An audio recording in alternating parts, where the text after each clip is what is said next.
You ever feel the woods looking back at you? I know, sounds silly, right? I'm a ranger, 10 years in Yellowstone. I've walked these switchbacks so many nights I could trace them blindfolded. I've seen just about everything you'd expect out here. Black bears nosing through campers' coolers, wolves shadowing the ridges at dusk, elk herds, thick as ghosts moving through the morning fog. But sometimes, it's not the things you expect that get you. It's the feeling you're not alone, even when you should be. Some nights you stand on your porch, mug of coffee in hand, and you look at the tree line. Dark, silent, ancient, and you swear it's looking right back. I've got Buck with me. Big old German Shepherd mix, 90 pounds of muscle, scars on his muzzle from an old coyote scrap, eyes like he's been here longer than me. I found him behind the ranger station one fall. He was skin and bones, shivering under the firewood pile, growling at anyone who got close. Took me a week to earn his trust. Handfuls of jerky, soft words, been my partner ever since. Out here, a good dog's worth more than a gun, more than a radio. Because a dog doesn't lie. A dog knows when the woods want you gone. Most days, it's peaceful work. Patching fences, clearing trails, pulling city folk out of snowdrifts. I talk to the hikers, warn them about bears, show them how to hang food right. And every so often, they tell me stories in return. Little scraps of folklore that stick like burrs in your brain. One old-timer, back when I first got this post, told me this. Yellowstone's got bones older than your bones, boy. Older than your daddy's bones. There's things here that wear your voice when they're hungry. I laughed it off. Rookie then. Just glad to have my boots on the ground. I thought monsters were bedtime tales, but I kept hearing them. Different versions. Same spine crawl twist. An old miner saw a figure he swore was his brother, 10 years dead, calling him deeper into the forest. A hunter heard his own voice echoing through the aspens. A woman found footprints bigger than any grizzly's, with toes. Human, but wrong. I filed every story away in my head, told myself it was just the woods playing tricks. The brain's funny like that. It tries to see patterns, even where there ain't none. But Buck never needed convincing. He'd stand stock still on the trail sometimes, nose to the wind, tail down, staring at a patch of trees like they were breathing. One night, about 3 years back, we were working a late patrol. Thunder rolling in from the west, wind carrying pine needles and static. I'd stopped to fix a broken trail sign when Buck stiffened beside me, hackles up, teeth bared. Didn't hear a thing at first. But then, a whistle. Low, soft, almost human. It drifted between the trees, bouncing from trunk to trunk like it didn't need lungs to keep going. I called out, "Park Ranger! Who's there?" The whistle stopped. Silence so thick you could chew it. Buck growled, deep, primal, the kind of sound that says, not a bear, not a coyote, something else. I left the sign half hammered in, back down the trail with Buck stuck to my knee. Never did see what made that sound, but I knew, deep in my gut, I wasn't supposed to. So yeah, you can call me superstitious if you want. I call it respect. These woods, they remember. They keep things, and they don't much care if you believe in them or not. I've told myself for years, don't wander alone if you can help it. Don't follow voices. Keep Buck close. Keep the fire high. But some nights the job don't give you a choice. And when that radio crackled at 2:13 a.m., well, I had no idea just how deep these woods could watch you back. The call came in late, 2:13 a.m. Static hissed across the ranger station's old speaker, crackling like a campfire gone sour. I'd been half dozing at the desk, paperwork spread like a paper snowstorm around my elbows. Buck snored under my feet, twitching in his sleep, chasing dream rabbits, I guess. Then the radio chirped, one of those sharp little sounds that snaps the sleep right out of your head. "Ranger Station, we need help out here." A young man's voice, tight, shaking. You can tell when someone's genuinely scared. It sticks to their words, makes them brittle. I keyed the mic. "This is Ranger 12, go ahead." Dead air for a heartbeat. Then a woman's voice whispering just behind him. "It's back. It's still out there." The man again. "Something circling our tent. Big. Heavy steps, weird sounds, not a bear, I don't think. I heard the woman again, muffled. It sounded like a person at first, but it's not. I leaned back, squinting at the big paper map pinned above my desk. The Lamar Backcountry, rugged, remote. No cabins, no roads for miles. Buck lifted his head, ears swiveling like satellite dishes. One low, rumbling growl rolled out of his throat. Not at me, but at the walls. At the trees beyond. I keyed up. Stay inside your tent, keep calm. Any weapons, bear spray? The kid was breathing heavy. You could hear twigs snapping near him, distant but sharp. Yeah, we got spray, we got a fire going, but we can hear it. Heavy. 2-3 steps, then it stops. Won't come into the light. He paused, and then, barely above a whisper, we heard it say her name. From the dark. A chill scraped down my spine. I'd heard scared campers before. Drunks spooked by raccoons, rookie hikers jumping at every coyote yip. But this, the way his voice cracked, this was different. Buck stood up under the desk. He never did that unless we were going somewhere. He pawed at my boot, eyes locked on mine like, let's go. I told the couple to stay put. Keep the fire high, don't wander, don't answer any voices calling from the tree line. Then I hung up the radio, pulled the old Winchester off the rack, half habit, half insurance. Loaded my pack with a flashlight, extra batteries, my first aid kit, and a backup radio. Buck danced at the door, tail stiff as a broomstick. He knew, dogs always know. I stepped out onto the porch, boots crunching the frost-hardened dirt. Overhead, the moon was a thin scrap of bone behind shifting clouds. The trees beyond the station, lodgepoles, spruce, stood still as tombstones. For a second, I thought I heard that same whistle again, the one from years back. But maybe that was just the wind. Or maybe the woods just wanted me to think so. The old pickup roared to life, headlights cutting 2 yellow eyes into the dark. Buck hopped in, circled twice on the passenger seat, settled in with his nose pressed to the window. I radioed dispatch, told him I was heading up into the Lamar Backcountry. They asked if I needed backup. I wanted to say yes. Hell, I wanted a whole platoon out there. But we're spread thin out here. I knew by the time another ranger rolled up, I'd already be deep in it. So I just said, negative. I'll check it out. Might be a bear. Might be nothing. Buck huffed, like he didn't believe that for a second. The road into the backcountry isn't really a road. It's more of a suggestion. Gravel pops under your tires, and the trees crowd close enough to scrape the side mirrors. Pockets of fog cling to the low spots, catching your brights and making ghosts out of pine trunks. I kept glancing at Buck. He wouldn't sit still, nose pressed to the glass, then back to me, whining low when we hit a curve. His ears were pinned, tail flat, a look that says danger, not normal danger. The radio hissed again, pure static this time. I thumbed the mic, called out to the campers. Nothing. Not even breathing. I told myself they'd just turned it off. Maybe they'd zipped themselves up tight in that tent, bear spray clutched like a security blanket, waiting for my lights. But I couldn't shake that feeling. The way the young man's voice had broken on that last word. The way the woman said it sounded like a person. But not. Buck pressed his nose to my sleeve, let out a tiny whine, and went back to watching the shadows. Mile after mile, the woods swallowed my high beams. Lodgepoles rose on either side like ribs in a giant's chest, closing in, then opening up just enough to remind you how small you really are. I drove slower than I should have, every pothole jolting the gear on my back seat. I felt like I was driving into something I wouldn't drive back out of. And I swear, just once, as I rounded a switchback, my headlights caught something between the trees. Tall, pale, gone before I blinked. Buck barked once, sharp. I kept driving. Up ahead, the trees thinned, and a tiny pinprick of light flickered through the branches, the camper's fire, guttering against the dark. I parked 50 yards out, cut the engine. For a heartbeat, the world went dead quiet, the kind of quiet you feel in your teeth.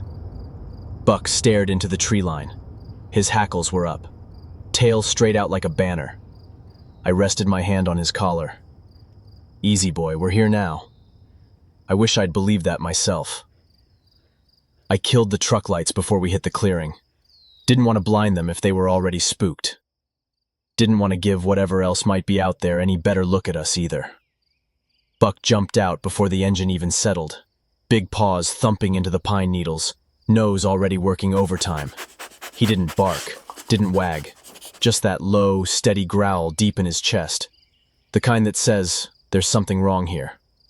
I stepped into the ring of the campfire glow, and that's when I saw him. Young couple, maybe 25 tops, scrambling around their little campsite like someone had hit fast forward. The tent half collapsed, sleeping bags still unzipped, gear scattered everywhere. They weren't even bothering with the usual order, just shoving clothes, food, anything they could grab into their packs. The girl's headlamp swung wild through the trees. Every time a branch moved, she flinched like she expected claws to come out. The guy kept glancing at the shadows beyond the fire, one hand gripping a bear spray can like it was a pop gun. I lifted my hands so they could see my badge. "Ranger Williams?" I called. Calm voice. Slow words. "It's okay. You're safe now." Neither of them looked convinced. The girl snapped her eyes to me, pale face, dirt on her cheek like she'd fallen more than once. She opened her mouth, but only a shiver came out. "It's still out there," the guy said. His voice cracked like dry kindling. It was right up on the tent. Steps, heavy steps, back and forth. And then, he shut up, glancing at his girlfriend like he'd already said too much. She spat it out anyway. "It talked. It said my name. It sounded like my mom." Her eyes welled up. Not the scared kind of tears, the kind you get when your brain hits a place it can't understand. Buck circled behind them, sniffing the air, rumble building in his throat. He didn't like what he smelled. "Okay," I said. I kept my voice level, like I was talking to a wounded animal. "You're right to pack up. We'll get you out. Grab what you can carry. Nothing more." They didn't need telling twice. The guy tore down the last of the tent, didn't even bother rolling it, just crammed the poles into his pack like dry bones. The girl stuffed food into a plastic bag, crumbs raining down. Every few seconds she'd freeze, head cocked, listening for the crunch of leaves that didn't belong to us. Buck's ears twitched. He stopped pacing, hackles high, nose pointed into the black beyond the pines. He didn't bark, didn't chase, just watched. When they were ready, I stepped in front of them, Buck at my heel. "Stay close, eyes on my back. If you hear anything, don't stop, don't look for it. We walk out together." They nodded, packs creaking as they adjusted the straps. The guy grabbed his girlfriend's hand so tight I thought he'd cut off her circulation. We left that shredded little camp behind. Fire burned down to pale embers, just enough glow to throw shadows across the shredded tent stakes and the trampled pine needles. The trail felt tighter than it ever had. Trees leaning in, roots reaching up to grab our boots. I swear every snapped twig sounded like footsteps behind us. Heavier than ours. Patient. I checked over my shoulder more than once. I caught the girl doing the same. She mouthed something. "Is it following?" I didn't answer. Didn't want to lie. 100 yards out, Buck stopped so fast my boot hit his flank. He planted himself, big chest heaving, ears pinned flat. The growl that came out of him was all teeth and thunder. Off in the dark, a voice, too faint to understand. But it wasn't the wind. I hissed, "Keep moving!" Hand on Buck's collar, dragging him with me. Whatever it was, it didn't cross that tree line, but it wanted to. When we finally broke through the last line of pines, I felt it like stepping out of ice water. The trailhead parking lot. Empty but for one battered sedan. Their little car. Their way out. The girl didn't wait. She bolted. Pack half open, gear falling out behind her like breadcrumbs. The guy chased her, keys already out, hitting the fob again and again until the headlights blinked on. They tumbled inside, doors slamming, locks clicking. The engine coughed once, then roared to life. For half a second they just sat there, faces pale in the dash glow. Then brake lights flared, tires spit gravel, and they were gone. I watched their taillights bounce through the trees, shrinking, shrinking, gone. Then the woods closed in again, heavier than before, like they'd been waiting for the car to leave. Buck pressed against my knee, his ears swiveled back, nose working the shadows. He didn't growl this time, didn't bark. He just watched. And I knew. Whatever was out there, it wasn't finished with us yet. The red glow of their taillights was long gone, swallowed by the pines and the twisting switchbacks that'd carry them back to some flicker of civilization. I stood there a while, hand on Buck's ruff, other hand resting on my sidearm like it might make a difference. You tell yourself you've seen it all out here. 10 years of backcountry rescues, lost hikers, idiot thrill seekers poking bears with granola bars. But sometimes the forest reminds you how little you really know. I keyed my radio. Static. Tried again. A hiss like breath through rotten teeth. Useless. Buck shifted under my hand, nose lifted, nostrils flaring. He whined, low, then took 2 steps toward the tree line. Stopped. Looked back at me. Waiting. All right, boy, I muttered. Let's see. We slipped off the gravel lot and back under the canopy. It was different now. Not just dark, but thick. Every sound felt close. The rustle of leaves might have been a hand brushing your shoulder. About 5 minutes off trail, the smell hit first. A gut punch of rot and iron. Buck froze, hackles bristling so high his fur stood like a ridge. He let out a low rumble that made my bones itch. I swept my flashlight ahead. The beam caught something pale, slumped across a fallen log. I stepped closer, boots sinking into damp earth. Mule deer. Gutted wide open, ribcage cracked like a book someone didn't finish reading. But it wasn't the kill that made my skin crawl. It was the arrangement. Legs bent backwards, head twisted, antlers tangled with bits of twine and bones. Like something had draped it there as a gift, or a warning. Above it, hanging from a low branch, stick figures. Twigs bound with old fur, little clumps of feathers, tiny bones clinking like wind chimes. They spun slowly, like they felt me looking. I stepped closer. Tracks all around the kill. Huge, wide, splayed toes, claw tips sunk deep. Not bear, not wolf, almost human. Almost. Buck whined, stepped back, pressed against my thigh. He didn't want to be here, neither did I. Then, snap. Off in the brush, behind the carcass, like a foot on a dry branch. I swung the beam. Nothing, just the endless rows of trunks, all shadows and the gleam of dew on needles. "Who's there?" I called. "Park ranger. If you're injured, call out." Stupid. Stupid to break the quiet like that. Silence. Then, a voice. "Help me." A woman's voice, soft, breathy, drifting between the trees like fog. I couldn't see anyone. Buck stiffened, teeth bared now. I cleared my throat, made my voice big. "Stay where you are. I'm coming to you. Don't move." Nothing. Just that voice again. Closer. "Help me." It was wrong. Hollow. Like an old cassette that's been warped by sun and rain. I stepped around the carcass, stick figures swaying above my head like they were watching. Buck planted his paws, wouldn't move. His leash went taut, muscles vibrating under my hand. "Help me!" Right behind me now. But when I spun, nothing. Just trees and that stench of copper and decay. Buck growled, deep rumbling. His eyes locked on a patch of black between 2 spruce trunks. I lifted my light. Just shadows, branches, maybe. Then, the voice again. But this time, it was me. My voice. Same rasp, same tired pitch. "Buck, come here." It didn't echo right. It didn't belong. Buck lunged. Leash snapped from my hand like a dry twig, and he was gone. Into the dark, crashing through brush. Barking once, sharp, furious, then swallowed up by the woods. "Buck," I shouted. "Back. Buck, heel." Nothing but my own words bouncing back at me. Twisted, broken. "Help me.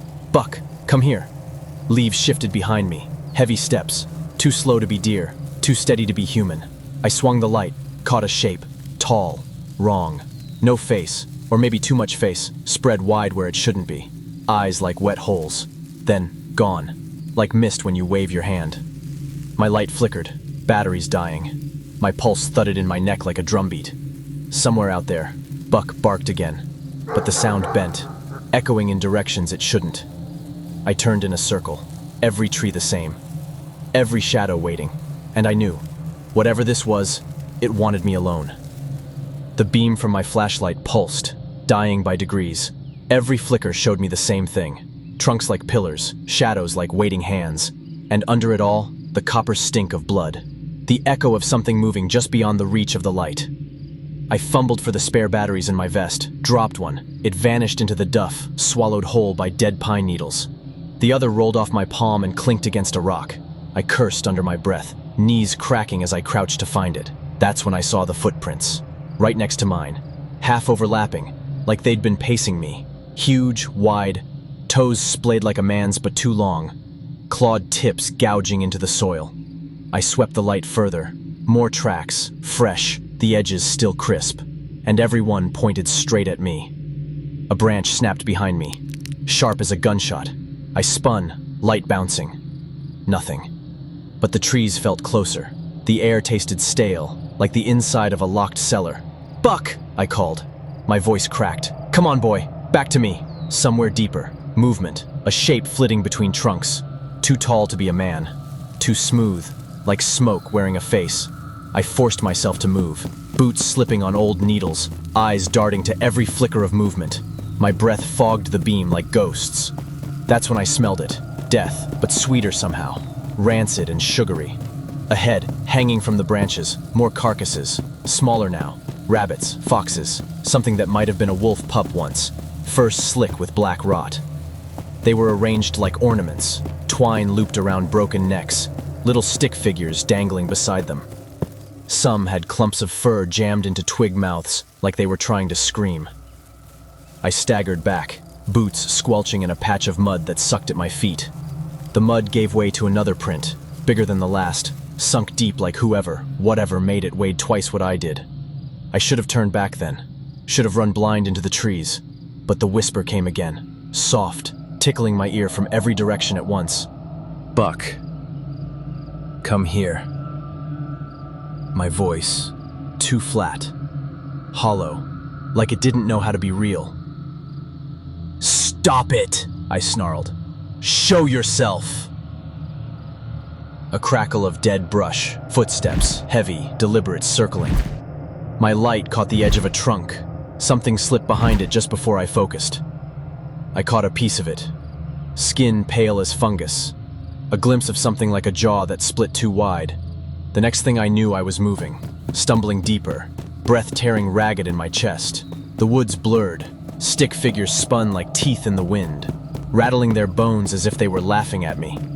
Every time I paused to get my bearings, the footsteps came closer. Crunch. Crunch.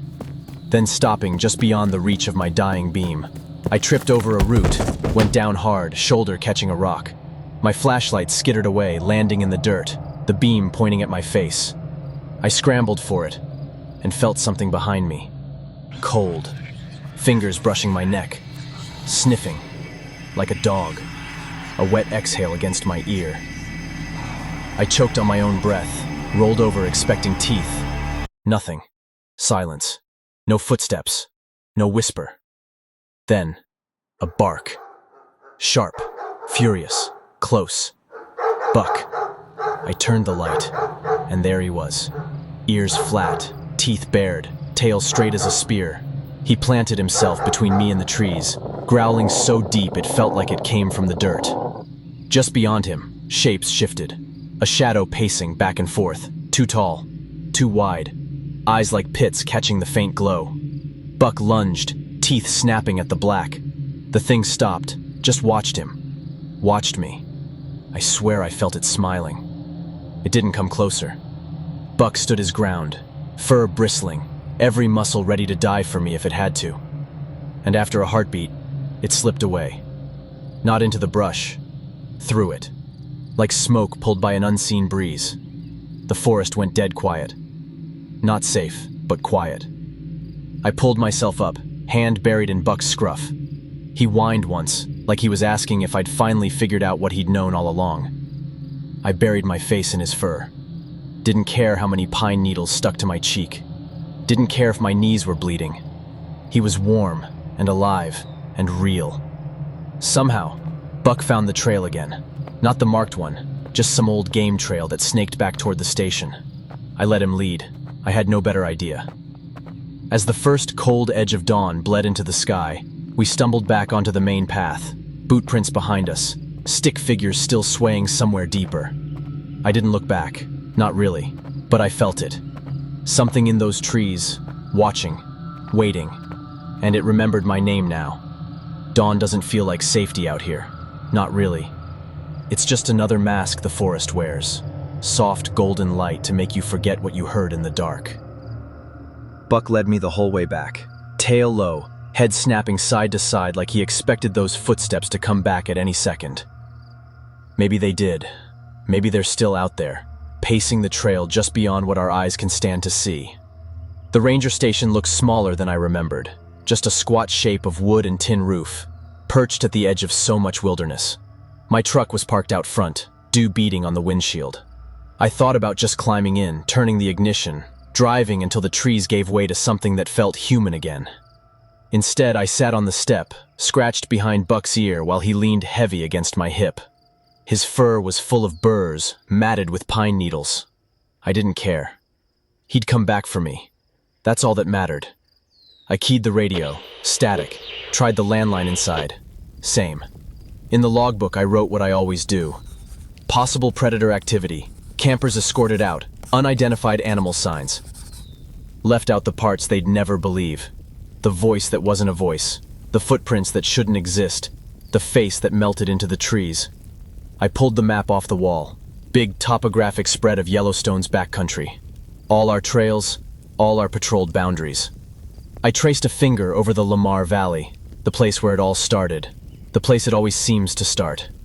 There are old stories about these woods, the ones tourists laugh off while they toast marshmallows. Spirits older than the bison, older than the hot springs that spit steam into the sky. Some folks think the park is safe because it's protected, but the truth is, it's only protected from us, not the other way around. I glanced at Buck, sprawled on the floor now, eyes half-lidded, but those ears still twitched at every sound beyond the door. Good boy, best damn partner I'll ever have. I stepped outside. The sun had burned off most of the mist, but the trees still pressed close, dark shapes in the corners of my eyes. No birdsong yet, just wind, creaking through the branches like old ropes. I swear I could still hear it, that echo. Buck, come here. My own voice stretched thin like hide over bone. If you've never felt the woods looking back at you, count yourself lucky. If you ever do, trust your dog. Keep your fire high. And if you hear your own voice calling you deeper, don't answer. No matter how much it sounds like you. I think about those campers sometimes. How they didn't even say goodbye, just slammed the car doors, tires spitting gravel as they tore off down that winding road. Part of me envies them. They'll go home, tell the story at parties. We heard something weird out there once. Laugh it off, sleep fine. Me, I know better. I've seen the sticks spinning in the wind like teeth. I've smelled the rot, the copper taste of things that were never meant to be found. So next time you pitch your tent out here, wave if you see me. Say hi to Buck. He'll wag his tail if he likes you. But if you see something wearing my face, if you hear it whisper your name in the trees, run.